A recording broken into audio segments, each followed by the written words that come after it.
My name is Stefan Moitz, Managing Director of the European Confederation of Small Medium-Sized Enterprise Associations called European Entrepreneurs, CEA-PME. Our confederation is set up by national and sectoral branch organizations from all over Europe, with members in all European member states and beyond, representing 2.1 million voluntarily organized companies. We don't have obligatory membership organizations in our membership. Our confederation, of course, was very much concerned about the brutal aggression by Russia on Ukraine and the effects then of the necessary, fully necessary sanctions against Russia, but also the counter sanctions by Russia against Europe and the total breakdown of the Ukrainian economy.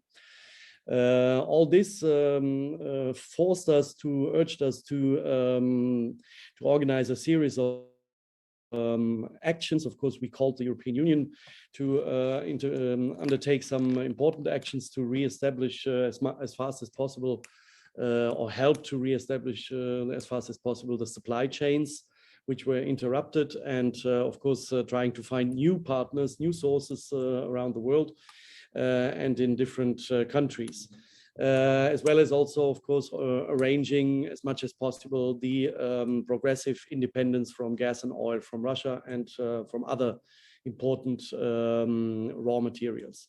But that is not a thing that we can do from one day to another, and it needs also the help of the SMEs. But the SMEs in Europe should also, we think, know what is possible. So we organized a series of webinars called the SME Crisis Response webinars, which were first of all focused on how we could help the Ukrainian companies and the refugees in Europe, but also then first in a row, that was already in April, how to manage the sanctions from the side of the companies. How do you have to behave? What are the problems? What are the needs? And how you can do. And here is on our website, european-entrepreneurs.org, also the possibility to find the recorded webinar and also the presentations done there, not only for what regards the EU sanctions on Russia, but also the counter sanctions from Russia against European companies and European and unfriendly countries, like Mr. Putin says. Of course, then we had other issues also, like, for example, the very high energy costs.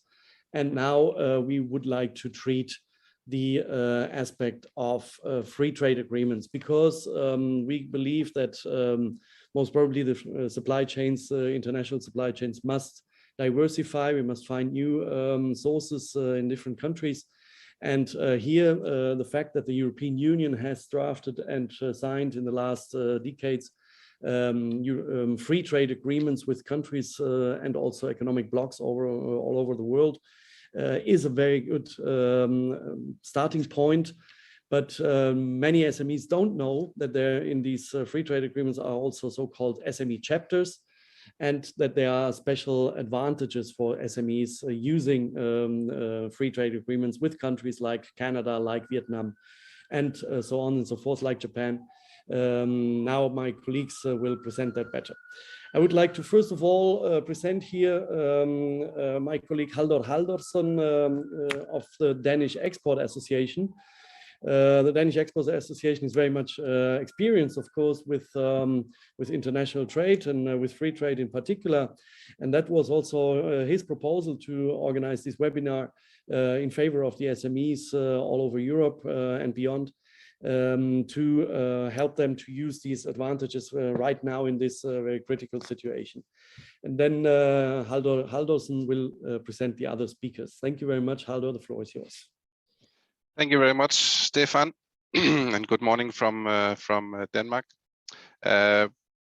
We know that from many of our members at the Danish Export Association and Danish exporters in general, that they don't utilize the opportunities in the more than 70 free trade agreements that the EU has made on behalf of the member companies outside of the EU, of course.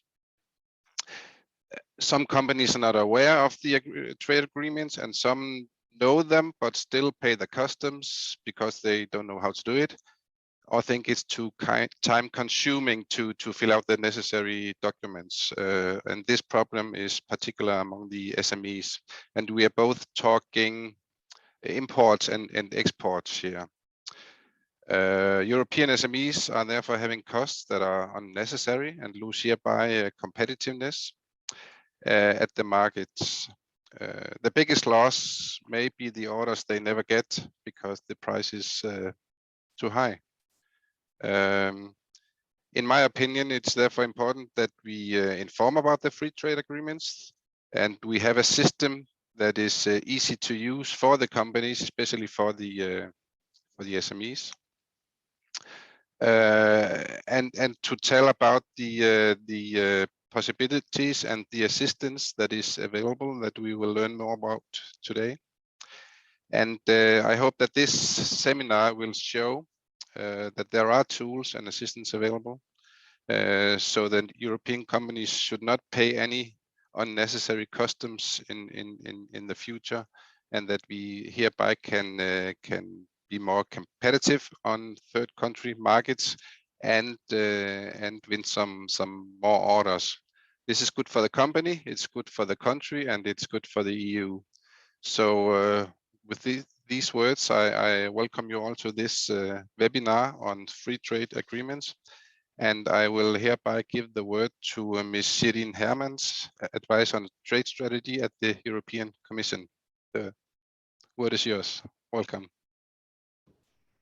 Thank you so much. Good morning, everyone. It's a great pleasure to be here today, albeit virtually. So my name is Shirin Hermans. I work in the Trade Strategy Unit of DG Trade in the European Commission. And so we're basically the guys working on trade more from a bird's eye view. So I'd like to take this opportunity today to start with a very short introduction, just put the importance of FTAs in a bit of a more general context. And then my colleagues who are experts in implementation at SMEs will then dive into the nitty-gritty with you a bit more afterwards. Just apologies in advance, I'm fitting in for another colleague today, so I'll have to leave a little bit earlier. But if there are any questions later, please don't hesitate and shoot me an email later, and I'm happy to follow up with you respectively after. So where are we on the geostrategic front? Well, you know as well as we do, things are complicated. There clearly is a deteriorating international environment. So just to name a few, I mean, of course, Russia's invasion of Ukraine, and then this ensuing forced decoupling from Western economies, if you will, which in turn has then direct effects on our supply security and loss of export markets. Then there's still the fallout from COVID, including potential supply chain disruptions due to China's policies. And this general trend towards the fragmentation of the global order and competition with other big blocs and powers like China, for example. So those are all momentous challenges in their own right, and all of them translate into serious economic headwinds. If you've seen the latest numbers from the IMF, the World Bank, I think, and the WTO, which I believe were published in April, they all indicate that the war in Ukraine will set back the global recovery significantly. So what does that mean for us?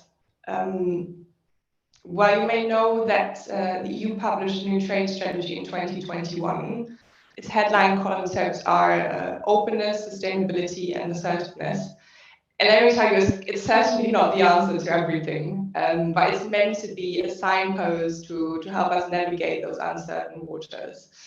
And we really don't have time to go into all the details today, but just let me single out the importance of our trade agreements in that context a bit more. They're critical for a number of reasons, and you sort of touched upon them a little bit already. And I know I'm preaching to the converted here, but again, for the record, 38 million jobs in the EU depend on exports. That means that nearly 1 in 5 jobs is linked to EU exports to non-EU countries. And we do have the largest network of FTAs in the world, which is 46 deals with 78 partners. That is, of course, a source of significant strength. But then sort of taking this a bit more to the abstract level, more strategically, those are So those agreements help us to cement alliances with partners to ensure that, yeah, they stand with us at times of those growing international tensions. They also help us to address strategic dependencies, particularly in those most sensitive areas, or critical areas such as raw materials. You can't really do this on your own. So a concrete example here is the energy and raw materials and the trade and goods chapters that we try to include in all our modern FTAs. Then, of course, they make up for lost exports. Russia was the EU's fifth biggest export market in 2021. Also, Ukraine, with all those disruptions, is not the same export market that it was before. So we need to look elsewhere to see where we can trade better with other partners. And then also agreements are a way to advance our sustainability objectives. Because this, and I think that's important to say, because I mean, we all have this mindset of, you know, it's quite easy to sort of get caught up in the biggest crisis at the moment. But then those climate change isn't going away, and there's this continued need to sort of address those sustainability challenges as well, of course. So this is just to highlight the overall importance of FTAs. But then again, FTAs are only as good as our ability to put them on the books. So here we've really moved to the implementation side of things. And again, this is what you mentioned now. Our companies must be able to make the most of the agreements that we have already negotiated, and to effectively enforce our rights. And that implies that exporters, and especially SMEs, need to understand the myriad of opportunities that they have in the first place. So yes, I leave it at that and let my very knowledgeable colleagues take over from here. Perhaps just in conclusion, a word of caution. Trade is, of course, a very powerful tool, but of course it cannot solve all the problems in the world. What's really needed is the right policy mix to be able to face all of those big challenges that I'm trying to sketch out a little bit. And as part of that package, trade and ultimately our companies creating our competitiveness and wealth for us have a key role to play. So with that, thank you very much, and I'll give the floor to my colleagues. Thank you very much, Shirin. I will just take a moment to share my screen. I have prepared a short presentation for you. Let me see, I will just put it here, screen one, and I put it here. Let's see if it works. Flavia, maybe you can start introducing yourself while the technique is working. Yes, indeed. Just a second, because I'm... So good morning, everyone. My name is Flavia Orsulescu. I'm a policy officer responsible for trade-related matters and SMEs. So in DigiTrade, and I am very happy to talk today to give you a brief introduction about how our trade agreements benefit SMEs. I will go and do that. Share. Just a second for sharing my screen. Can you see my screen? Not yet. Yes, we can see your screen. Yeah. No. No? Yes, it's fine. Okay, perfect. So let's start. So SMEs are very important for us. I mean, especially now in the recent context, we give more and more priority, and we always think about SMEs when we conclude our trade agreements, but also in the implementation stage. It's not only me saying that. As you see, our EVP Dombrovskis also says that every positive step to support SMEs is a step in the right direction for Europe. So our statistics show us that SMEs are also very, very important in Denmark. And when it comes to exporting, around 80% of total exporting companies are SMEs, and they account for 31% of the exports value. As you see, compared with the EU average, this is slightly, I mean, the number of companies exporting SMEs is slightly above the average, but when it comes to the export value is equal to the EU average. Obviously, there is room for improvement, and this is why we are here to raise awareness and to show that our trade agreements can bring lots of benefits, and hopefully we will increase the number of SMEs exporting and also the value of their exports. Now, very quickly, how do our trade agreements help SMEs? Well, there are the general benefits for all companies, and basically, like you mentioned, Haldor, lowering or even zero tariff rate is very important, because our companies and our SMEs can become more competitive. So this is definitely one of the biggest advantage of our trade agreements. When SMEs are exporting to third countries with whom you have a trade agreement, they can most of the tariffs have been eliminated. But not only that, by concluding a trade agreement, we also set in place a predictable and also comprehensive regulatory framework. So there are clear rules applying when trading with third countries. Also, we know that our SMEs are often concerned about the customs procedures, which can be quite cumbersome. So our trade agreements also easier, they make easier and also faster customs procedures, and our SMEs can also have access to public tenders in the third countries, and of course a better protection of their intellectual property rights. These are only some of the benefits mentioned here very quickly. Another advantage is that some of the trade barriers are eliminated, and when they are not eliminated, well, we through our trade agreements, we also set up institutional mechanisms through which we can address different problems in the implementation of the trade agreements. So the setting up of institutional mechanisms is definitely very important, because it helps cooperation and discussion between the parties to the trade agreements. Now, our SMEs usually export to other countries in the EU, and while after they gain experience and capacity to export further, they may be interested to export to third countries. However, they often think that our trade agreements benefit larger companies, and they think that they cannot benefit from our trade agreements, because of course, first they have fewer resources, language barriers can be also very important. So we in trade, we realize that it is very important to create non-technical, user-friendly information for the SMEs, but also to raise their awareness about the opportunities that our trade agreements bring. So that's why, new trade agreements include an SME chapter. And this SME chapter, its main objective is to make sure that the full agreement works for SMEs, but also to raise awareness of the SMEs of the benefits throughout the agreement.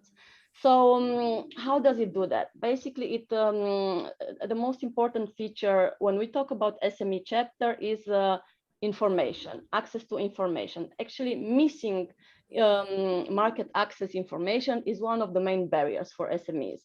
So what our SME chapter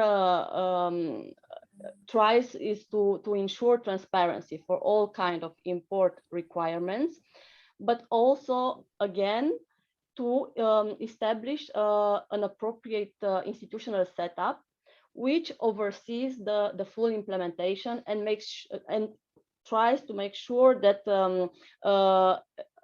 that the trade agreement works to the benefit of SMEs. So an SME chapter has two main features. The first one, as I said, is information sharing, and the second one is the institutional setup, which consists of SME contact points.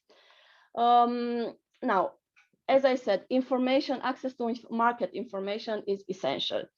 The main Article 2 of the SME chapter foresees that each signatory party to the trade agreement is responsible to set up, but also to maintain it updated, one website with all information. In non-technical, user-friendly vocabulary. So on this website, SMEs can find relevant information about the agreement, a summary of the agreement, but also a summary of the provisions which are relevant for SMEs. Secondly, very important, websites to all authorities in each signatory country with specific market information. So basically, if an SME is interested in exporting but also in exporting its products to a third market, it can find there links to all the authorities in the third market about importation regulations and procedures, intellectual property rights, what are the regulations and procedures, what are the rules on public procurement, the business registration, customs fees. So a wealth of information can be found there. And thirdly, but very importantly, each party is has to put up an electronically searchable database by tariff nomenclature. So basically, if an SME wants very quickly, my colleague will show you afterwards, wants to see what are the import rules when importing a product and put the AGES code, it can immediately find in a very simple and easy way information applying to the importation of that product, the same for exports. So this is about the information. So the SME chapter foresees and requires each signatory party to set up this information in one website, and of course the electronically searchable database on the other side. The second part of the SME chapter, Article 3, stipulates that well, we have put the information in place, but we also have to oversee the implementation of the trade agreement. So this will be done through the setup of SME contact points. So there are usually 2 SME contact points on the EU side, one in DigiTrade, the other one in DigiGrow, and the counterparts in the third market. So and we meet regularly, sometimes once a year, but depending on the country. For example, with Canada, with our Canadian counterparts, we meet quite often, several times a year, whereas with our Japanese, once, twice a year. And the purpose is to exchange on the implementation of the agreement, exchange information. We also we have to monitor that information sharing is accurate and also up to date, but also that the SMEs' interests in general are taken into account when implementing the agreement. Furthermore, we also report to the Trade Committee on SME trade-related matters. For example, we have just reported to the Trade Committee on EU and Japan economic partnership agreement at the end of March. We set up a report. The SME contact points drafted a report, and we reported to the Trade Committee on the implementation and on the actions taken to implement the agreement. So this is the institutional setup, which oversees, because as Shirin says, it's good. We conclude trade agreements, but it is very important to make sure that their implementation works, because any trade agreement is only as good as its implementation. So the SME contact points oversee the overall implementation of the trade agreement. In practice, SME chapters, as I said, they are included in the relatively new trade agreements. So we have an SME chapter with in the EU-Japan EPA. We have an SME recommendation, which is the equivalent of a chapter with Canada, and also in the EU-UK trade and cooperation agreement. But of course, in the pipeline, we have several trade agreements, which also include an SME chapter with Mercosur, Chile, and ongoing negotiations with Indonesia, where of course we will have an SME chapter. So all this to show that again, the SMEs are really in our focus. We by participating in events as this one, we also want to raise awareness of our trade agreements, but also of our information tools put in place to help SMEs take advantage of the benefits of the trade agreements.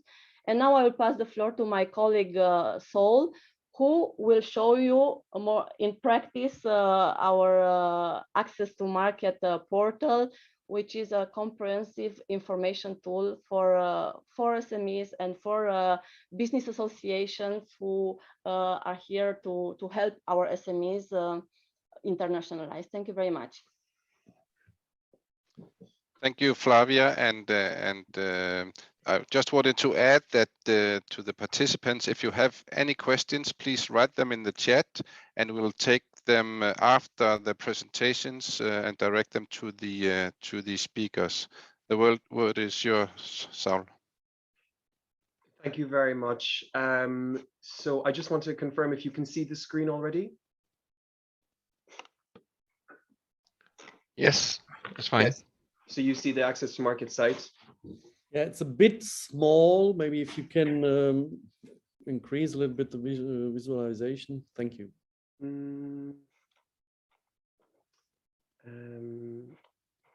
You find it very, is it too difficult to see, or because I'm not entirely sure how you would? It's fine. Yeah, you can see it. I have a small computer. Okay. Okay, well, good morning, everybody. Good afternoon for those who are maybe connecting from other time zones, but my name is Saul Goulding and I work within DG Trade F1. So I'm actually the project assistant for access to markets. I'm here today to give you an overview and to give you an overview of access to markets and to complement a bit what my colleagues have said before. And through the interactive walkthrough of the site, I hope that you will be able to gauge a bit more on how to use access to markets and accessing import and export opportunities alongside our FTAs. So maybe to just give you a bit the background of access to markets, what it is. Access to markets is DG Trade's fully comprehensive, free, one-stop shop tool, which the Commission has designed with a goal to support companies in their efforts to internationalize, to make it easier to import, export, to inform about all our European partnership agreements, trade agreements, about barriers, etc. The goal of the site really is to allow the users to become aware of all the key information that they would need in order to benefit from FTAs, APAs, and basically, if you would really like to just start to import or export, you have the opportunity to learn all about that via the access to market site. And that is because we have all the information on tariffs, procedures, formalities in a very easy to understand, clear wording. So it takes out the difficulty in maybe accessing this information that would have been a barrier beforehand. Speaking of language, it is also available in the different languages here. So you may freely choose which language best suits you to access the information. The tool was launched in 2020, late 2020. Some of you may be familiar with the predecessor tools, the Trade Help Desk and the Market Access Database. Now this is our new tool, and I'm very happy to present it because, in fact, we have our new layout here and with our new features. So you will get a first-hand look at that as well.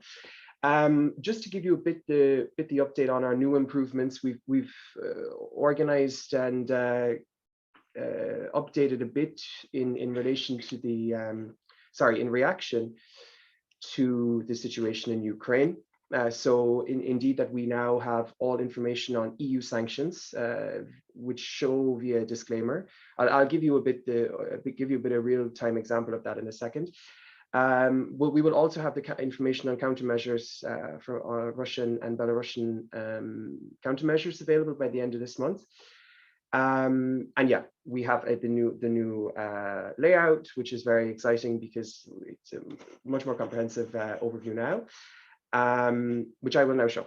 So, for example, when you're on the site, this is what you see. For those of you who haven't seen it before, we have our My Trade Assistant module, and when inside of that you have this the My Trade Assistant for Goods, inclusive of ROSA. So ROSA is the Rules of Origin Self-Assessment tool. You also have our new services and investment tool, so you will be able to look for if you're exporting services to Canada and the UK. For example, if you choose Canada, you can choose the different provinces of Canada to see the different rules that apply to you when operating in these provinces. And indeed, also we have our procurement tool. So this will be now in Canada and Japan, with more countries coming in the future. Again, we have here some information on the sanctions against Russia. It brings you directly to the DG TechSoup Tariq database, our EU sanctions map, and you'll be able to understand quite a lot here of what you need to do when operating in this environment. Also, we have pages on trade agreements, training, statistics, company stories, the videos, and much more about SMEs, which I'll show you throughout the presentation. So probably one of the most useful modules of this site is the ability to search via HS code or via the product's name. Now, just in interest of time, I've already preloaded some, but just to give you a quick overview, what you can do is, for example, you just type like bike or pen. If you don't know your HS code, you can type the product, whichever you would prefer. And for this, we will go from Denmark to, for example, Canada, because we have our FTA. And here you will see the HS tree. Oh, sorry, I misspelled bike. I don't bicycle. Maybe I should use the correct bicycle. Wait, no, I'll just do pens, okay? Voila. So again, sorry for that. You will be able to see the HS code tree, and within that you will be able to browse the complete list of goods. This one is, yes. So for example, you're an SME who's exporting pens. You're thinking, okay, which one? I don't know the HS code. Voila, you will be able to check everything here exactly to the HS code which applies to you. And then, for example, I have it already done here, bicycles from Denmark to Canada. You're able to see here exactly all the tariffs that are applicable to you.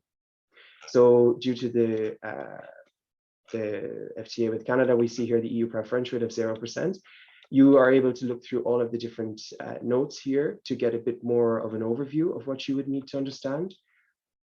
You can see directly here all the tariffs under this heading, so 8712. I will go to Rosa in a second, but I'll just show you the taxes that you can see are applicable, and this is broken down into the provincial taxes of Canada, the different. So you have here, just for example, Manitoba or Nova Scotia, etc. You also have a bit the overview of your procedures and formalities that are also applicable to you. So you have your general ones here, your overview here, and then you can enter your general.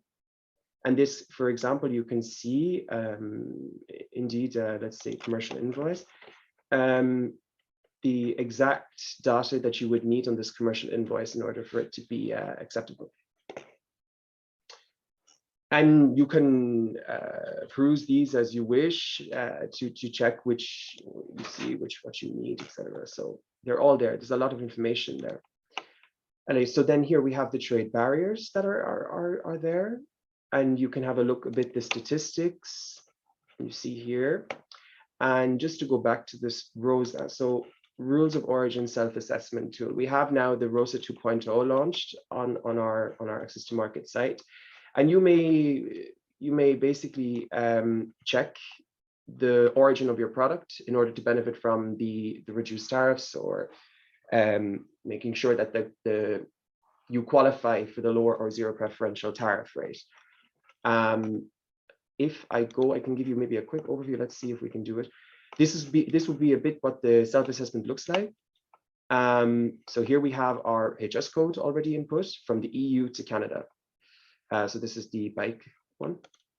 And you can just quickly go through these things. I just, for example, won't, I just click everything to say my product is wholly obtained in the EU. And you just say yes. You go through the stages. Please check that out as an exporter in the EU. By an exporter, just say it's under 6,000, for example. And say yes. Voila. So then you are going to be able to benefit from the zero or the preferential tariff rate stated in the FTA, because your product is originating in the EU. This is kind of how you do it, but naturally you would need to go through it a bit more in detail. I just, for the sake of this presentation, gave a very quick overview. So that's a bit the ROSA from EU to Canada. Now we see, for example, the reverse. So from Canada to the EU. So again, I've chosen Denmark for this example. So here I chose my favorite, apparently, the pens. So here we have acrylic fiber. Here we go. You see the different rates of tariffs that are applicable. You can check in the taxes. So here we have the VAT of Denmark. So it's 25%. Again, import requirements, commercial invoices, all the information that you would need, specific ones here. So we have textiles, voluntary eco-label, trade flow statistics, etc. So this is something that I would very much implore you to have a look, if you have not looked already, to really get a very hands-on view of what you need. This is something that you can't see in 15 minutes. And this is why we would very much encourage you to join one of our events, where we really go through these pages in great detail. Maybe you have been before, but I will show you how to register to the events page, to our event on our events page in the next few pages. We'd also encourage you to do that, because our colleagues who are the experts in ROSA, the experts in the services tool, the experts in the procurement tool, they give a very comprehensive overview and explain exactly what the parameters are within those modules of My Trade Assistant on access to markets. Now, I mentioned the information via disclaimer on the sanctions, the EU sanctions. Here, just as a very, very quick example, I showed here bicycles from Denmark to Belarus. So here we have our disclaimer that is very much going to present whenever you are choosing Belarus or Russia, and it brings you to the information. So this is if you are used to doing trade in that country, you will be able to see directly, oh, okay, there is something that's going to apply to me here. So just for example, this is here. Also on the site, we have very informative guides for export or import of goods. And just for very quick example, I will show you the guide for exporting. So these are very visual, graphic, easy to see pages, which give a lot of information. So again, they are chocked full of information. You're able to check that at your own time. We also have a very good overview, comprehensive overview of EU market for those who are operating. And you have, for example, here in Denmark, all the information. Okay, sorry, I just look at the time. I can go for 2 hours, I think. But so yes, very much a lot of information here on Denmark and other EU member states. Here we have an overview of our FTAs, APAs, and all the non-EU markets. Again, this is in the market section.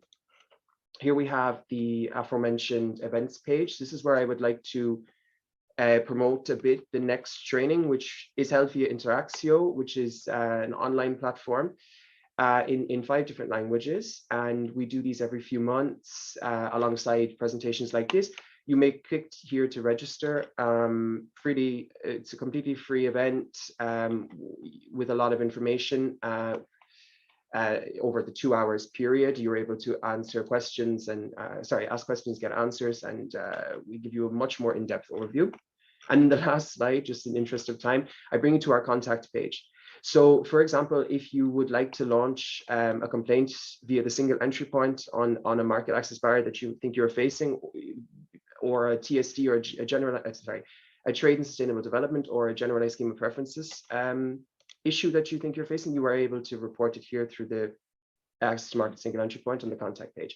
You may also contact us to request access if you are in an EU, if you are in a TPO outside of the EU, or in a member state embassy, or you're working in a delegation and you don't have access to markets. You may here access it.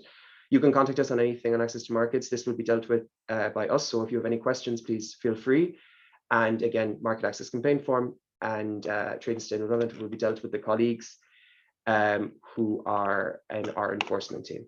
Okay, I look at the time, I'm thinking it's not so much left, so I will finish now. And if there's anything else, we're here to answer some questions, Fabio and I. Thank you very much.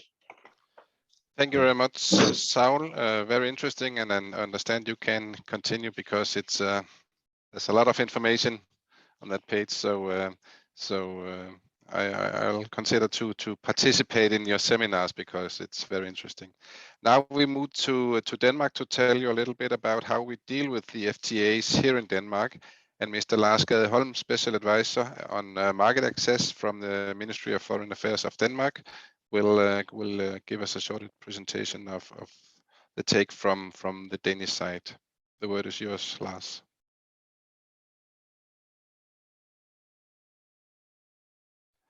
Please, yeah.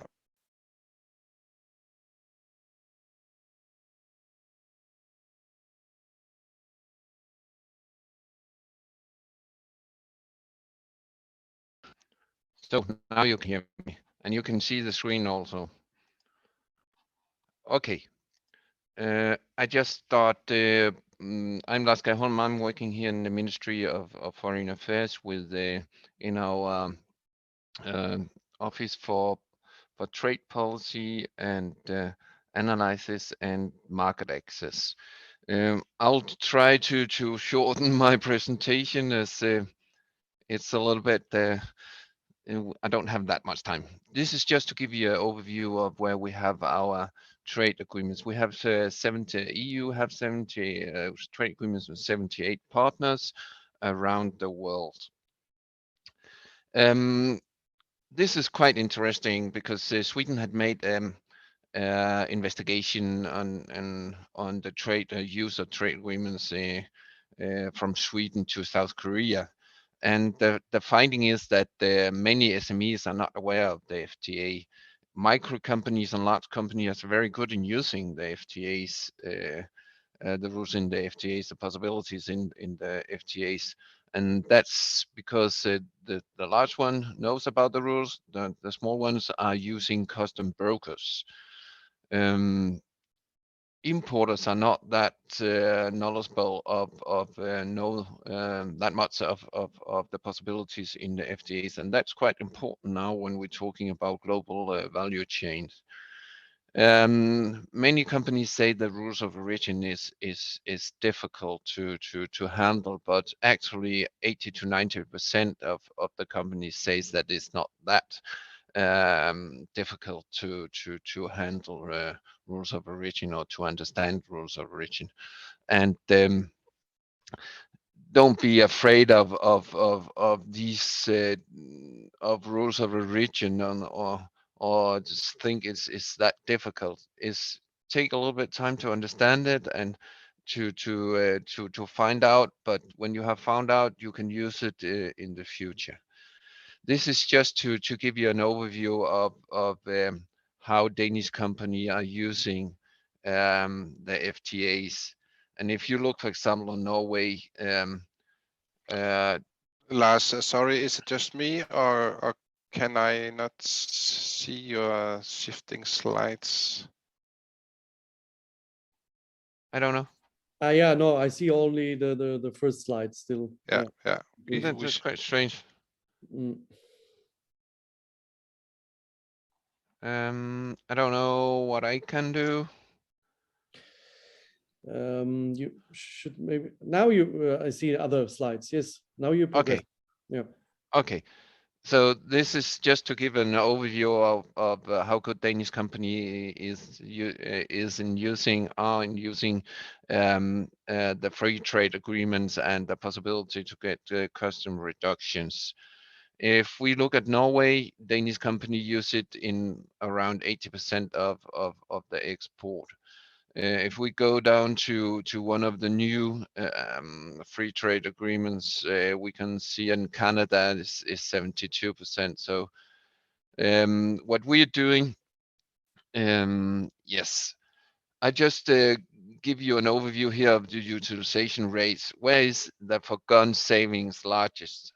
That is actually for South Africa and Morocco that we have the Danish company lose most savings in not using the free trade agreements, and also in Turkey. If we go into South Africa, we can see that it's mostly in animal products that Danish companies are not very good in using the free trade agreement. We only use it in 15% of our export, and we actually use 6.4 million euros in saving each year. Danish companies lose in this kind of savings.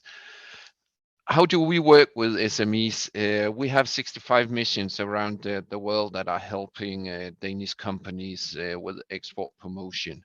Here in the ministry, where we are a small team of 3 person advising Danish company on how to use FTAs or how to use the custom rules that are in the FTAs. And that counts for both import and export. And it's very important to mention import, because that's just as important, because many companies, especially in a small economy as the Danish one, we are part of global supply chain. So it could actually enforce a lot of Danish companies in the competition using the import rules that are also included in the FTAs.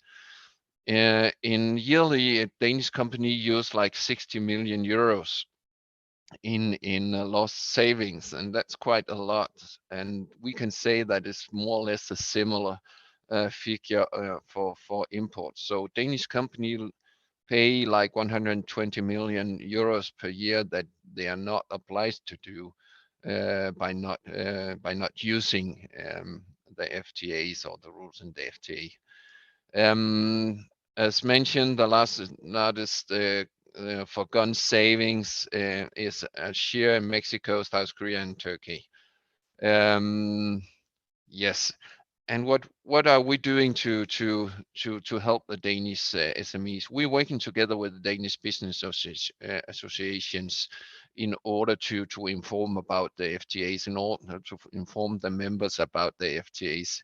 We're doing webinars, workshop based on sectors and countries together with the business association in order to tell about the opportunities in the FTAs.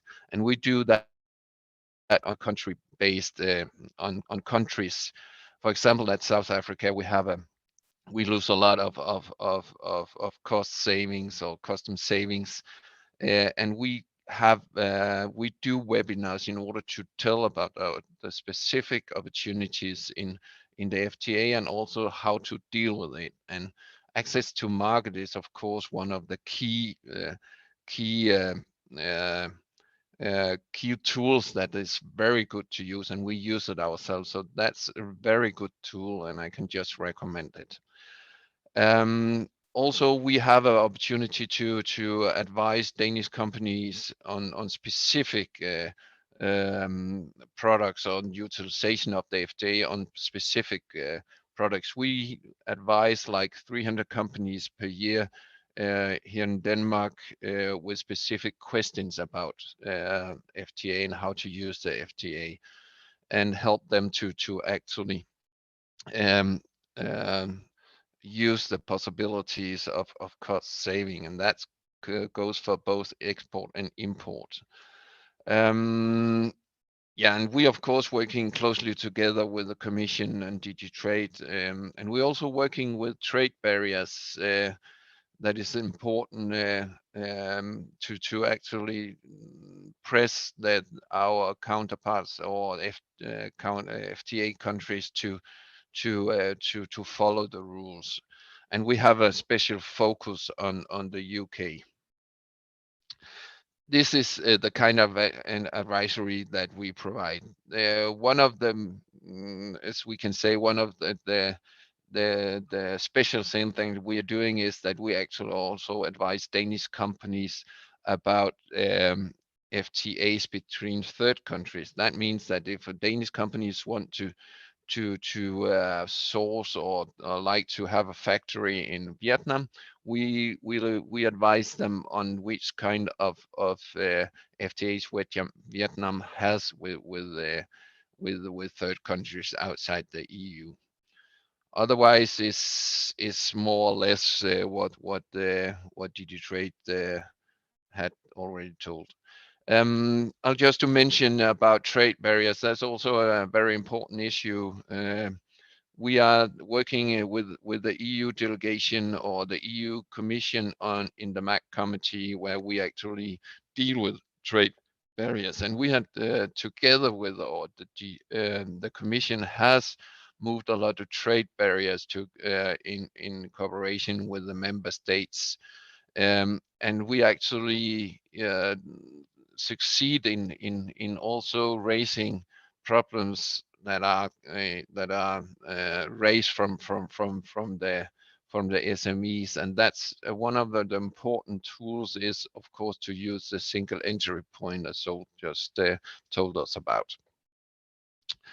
This is an overview of trade barriers, technical trade barriers, and barriers in the SPS area is that's animal products is the two largest areas where there's a lot of trade barriers, and also on tariffs and quotas is important areas. Yeah, this is just to give you contact details of our team. And I think that we have 5 minutes for question now, so I'll just stop now. Thank you very much, Lars. I know you all your guests and speakers can talk a lot about this FTA, and we are just scratching the surface today. But thank you very much. Let's have a question from the chat. I'll just find it here. Lydia asked, in case a SME has a patent issued in USA but not in Canada, is it protected if we start exports to Canada?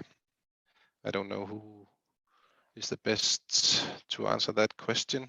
I can take up this question. A priori, I would say no, but I will have to double check with my colleagues who are responsible for the implementation of CETA, the geographical colleagues, and I will come back via email with more details on that. Okay, great. Thank you.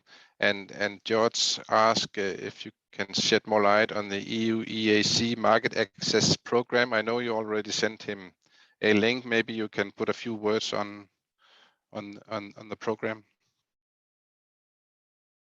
Is it you as well, Flavia? I mean, I'm not familiar. I've never been working on this program and on this agreement. That's why, you know, we have many of them. I deal with SMEs, SME chapter. That's why I think the best would be to go directly to the market access, which has information on all our trade agreements. I mean, we have over 70 trade agreements. So I cannot go into detail for this one. Sorry. Okay, thank you. If you have any questions after this webinar, please do not hesitate to contact us. As Lars said, Danish companies are paying about 100 million euros too much in customs that could have been saved. And as I said in the start, I think even the orders you never receive can be an even higher cost than this. So add 120 million euros from Denmark to the EU level, that's a lot of unnecessary costs. So this is an important area to address, and I think this webinar has shown that there's much more to do, and also for the SMEs. So thank you to the speakers. Helder, Thank you. can I Yes, just please, mention please.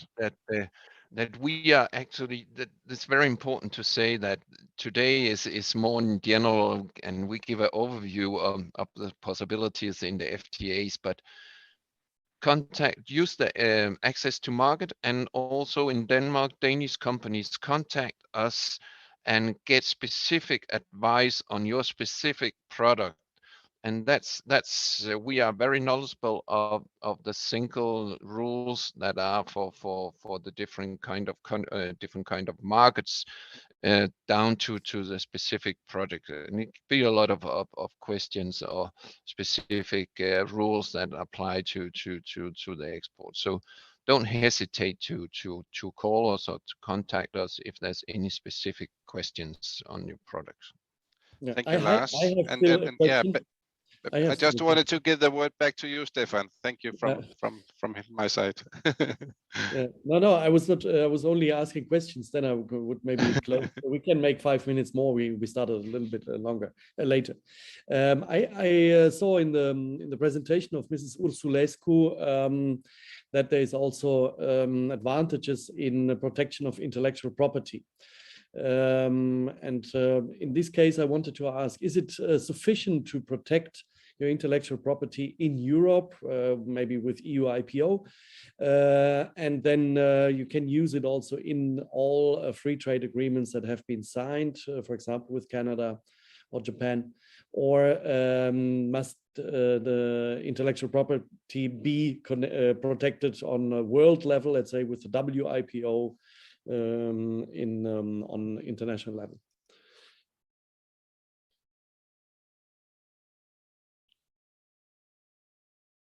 Hello? Yes, thank you. Thank you for your question. Again, so in intellectual property is dealt with by a completely different service. I'm really responsible for SMEs, while this is a general advantage. But what I can tell you is that we are working on both fronts, the WTO, but also in the bilateral, or so both in bilateral and multilateral fora to ensure the best protection. I mean, what's the best way to do it? It depends on the circumstances, but I would say the best would be to go and follow both venues. Wonderful. Thank you very much. Maybe Mr. Holm has got an answer here. No. Yes.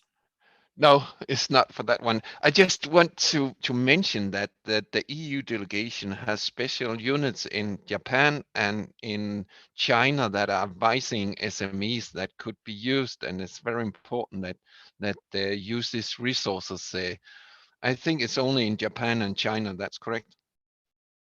That's correct. So there is the EU-Japan Center for Industrial Cooperation, which has offices both in Japan and Tokyo, and which provides a wide range of advice and information. There are many information sources on their website, but also the webinars. And I know they have an SME help desk. So if SMEs want to call and ask specific questions on the EU-Japan IPA. And there's also a center in China which provides an equivalent type of service.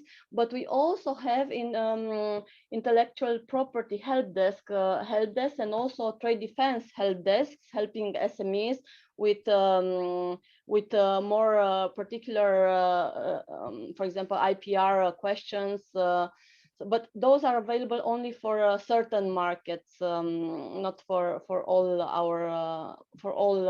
countries with whom we have a trade agreement. I can send you, if you want, a list of all the tools that we have in place to help SMEs.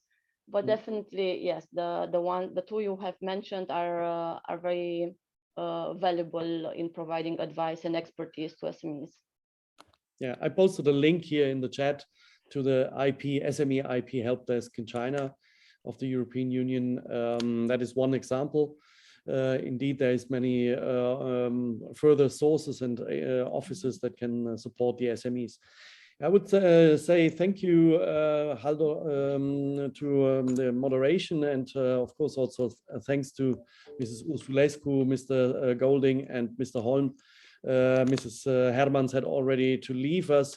I would like to maybe just here remind also our specific request at the moment to the European Commission to remove the trade barriers in the field of certain aluminium and steel products, which since the supply chain from Russia and Ukraine have broken down, we need definitely more imports from steel and aluminium, because the European producers are not able to satisfy the demand. Here's skyrocketing prices of 300–400%, and delivery planned for in 1 year sometimes. So it's really difficult. Or otherwise, the European importers have to pay 25% of customs on each ton. And so that is a request that we have already forwarded also to the commissioner and to the Director General of DG Trade. And we are waiting here for an answer. We hope so that this will come soon, because our producers, manufacturers in many European countries are quite desperate. For what regards, let's say, IP, of course, I would also like to invite you to join our next webinar, SME Crisis Response webinar on June 7th, again at 9 o'clock in the morning, Central European Time, about the SME Fund of the European Office for Intellectual Property, which helps European SMEs to register and protect and defend their intellectual property, at least in the European Union. But we will see if this will also have the reach out beyond the European Union. Thank you very much, Flavia, that you also inform us. We'll try to send more information regarding the IPR, intellectual property. It is very much appreciated. I would maybe shortly allow me also to share here the resources that you can use when you are interested in continuing exchanging information and know-how with the participants of this meeting. We have here our website, european-entrepreneurs.org. You might see it in the screen. And from there on, under activities, you can reach this SME2B trade and networking platform, where you have registered to this webinar. And if you go on participants, you can find all the people that are here today, also many of the speakers. For example, Mrs.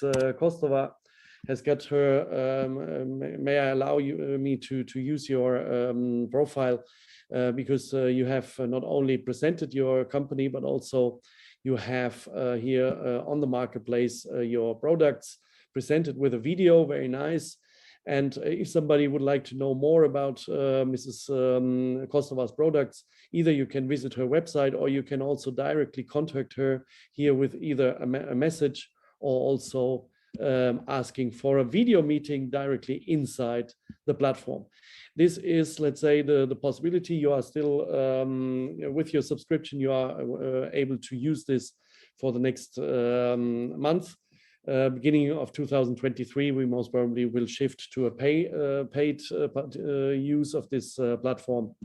But before that, now we have again another crisis year.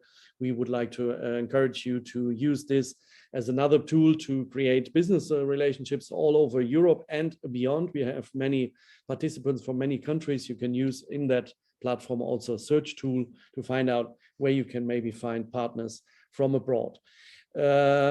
saying that, I thank again all the speakers and especially the Danish Export Association and the European Commission DG Trade, as well as the Ministry, the Danish Ministry for Foreign Trade with Mr. Lars Holm, which have today contributed very actively to this webinar. And I think that was very interesting, and we can follow up in the next months for all questions and needs that you might have.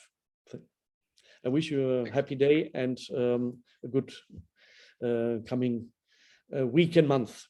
Thank you very much. Thank you. Bye-bye. Bye. Thank you. Bye-bye. Thank you very much. Bye-bye. Thank you, Mr. Golding.